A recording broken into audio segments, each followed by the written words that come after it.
ಒಂದು ಉಪಯುಕ್ತವಾದ ಮಾಹಿತಿಯನ್ನು ಕೊಡಲು ಇಚ್ಛಿಸುತ್ತೇನೆ. ನೋಡಿ, ಇವತ್ತು ದಿವಸದಲ್ಲಿ ಕರ್ನಾಟಕದ ಅದು ಲಾಂಛನ ಅಂದರೆ ಅದು ಬಾವುಟ. ಯಾಕೆ ಆ ಬಾವುಟವನ್ನು ನಾವು ಆದರ್ಶ ಅಂತಕ್ಕಂಥದ್ದು ಬಾವುಟದ ಸಂಕೇತ ಏನನ್ನು ಸೂಚಿಸುತ್ತದೆ, ಇದರ ಒಂದು ಮಾಹಿತಿಯನ್ನು ಕೊಡಲು ಇಚ್ಛಿಸುತ್ತೇನೆ. ನೋಡಿ, ಒಬ್ಬ ಕನ್ನಡ ಹೋರಾಟಗಾರನಾಗಿ ಹೆಸರು ಮಾಡಿರತಕ್ಕಂಥ ಮಾ ರಾಮಮೂರ್ತಿ ಅವರು ಎಲ್ಲರಿಗೂ ಗೊತ್ತಿರತಕ್ಕಂಥದ್ದು.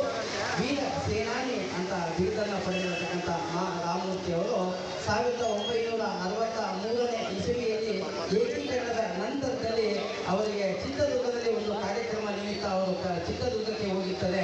ಅಲ್ಲಿ ಕಾರ್ಯಕ್ರಮ ಮುಗಿಸ್ಕೊಂಡು ಬರ್ತಾ ಇದ್ದಂಥ ಸಂದರ್ಭದಲ್ಲಿ ಹಿರಿಯೂರಿನ ಸರ್ಕಲ್ನಲ್ಲಿ ಒಂದು ತಮಿಳು ಬಾವುಟ ರಾರಾಜಿಸ್ತಾ ಇರುತ್ತೆ.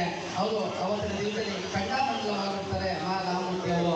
1947 ನಮಗೆ ಸ್ವತಂತ್ರ ಸಿಕ್ತು, 56 ನಮಗೆ ಏಕೀಕರಣ ಆಯಿತು. ಆದರೆ 63 ಆದರೂ ಸಹ ತಮಿಳು ಬಾವುಟ ಯಾಕೆ ರಾರಾಜಿಸ್ತಾ ಇದೆ ಅಂತ ಅಂದ್ಬಿಟ್ಟು ಅವರು ಬೆಂಗಳೂರಿಗೆ ಬರ್ತಾ ಇದ್ದಂಥ ಸಂದರ್ಭದಲ್ಲಿ ಮಾರ್ಗ ಮಧ್ಯದಲ್ಲಿ ಯೋಚನೆ ಮಾಡ್ತಾರೆ, ನಾವು ಒಂದು ಪಕ್ಷವನ್ನು ಕಟ್ಟಬೇಕು, ನಾವು ಒಂದು ಲಾಂಛನವನ್ನು ಇಟ್ಕೊಳ್ಬೇಕು ಅಂತ ಅಂದ್ಕೊಂಡು ಅವತ್ತಿನ ದಿವಸದಲ್ಲಿ ಕನ್ನಡ ಪಕ್ಷ ಅಂತ 1963ನೇ ಇಸ್ವಿಯಲ್ಲಿ ಅವತ್ತಿನ ದಿವಸದಲ್ಲಿ ಪಕ್ಷವನ್ನು ಸ್ಥಾಪನೆ ಮಾಡ್ತಾರೆ.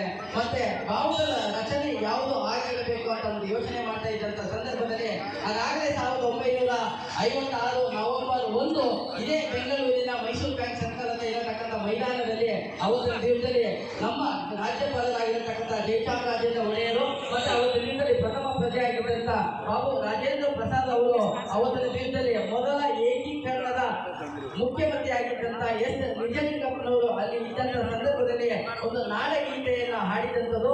ಅದು ನಾಡಗೀತೆ ಉದಯವಾಯಿತು ಚೆಲುವ ನಮ್ಮ ಕನ್ನಡ ನಾಡು ಅಂತ ಅಂದ್ಬಿಟ್ಟು ಅದನ್ನು 1924 ಡಿಸೆಂಬರ್ 26, 27ನೇ ತಾರೀಕಿನಂದು ಹುಯಿಲುಗಳು ನಾರಾಯಣರಾವ್ ಅವರು ರಚಿಸಿದಂಥ ಉದಯವಾಗಲಿ ಚೆಲುವ ನಮ್ಮ ಕನ್ನಡ ನಾಡು ಅದು ಬೆಳಗಾಂ ಅಧಿವೇಶನದಲ್ಲಿ ನಡೀತಾ ಇದ್ದಂಥ ಸಂದರ್ಭದಲ್ಲಿ ಅಲ್ಲಿ ಇಂಡಿಯನ್ ನ್ಯಾಷನಲ್ ಕಾಂಗ್ರೆಸ್ ಅಧಿವೇಶನ 1924 ಡಿಸೆಂಬರ್ 26, 27 ಅಲ್ಲಿ ಗಾಂಧೀಜಿಯವರ ಸಮ್ಮುಖದಲ್ಲಿ ಕನ್ನಡ ಹೋರಾಟಗಾರರು ಹೋಗಿ ಅಲ್ಲಿ ಒಂದು ಮನವಿ ಪತ್ರವನ್ನು ಕೊಟ್ಟಿರತಕ್ಕಂಥದ್ದು.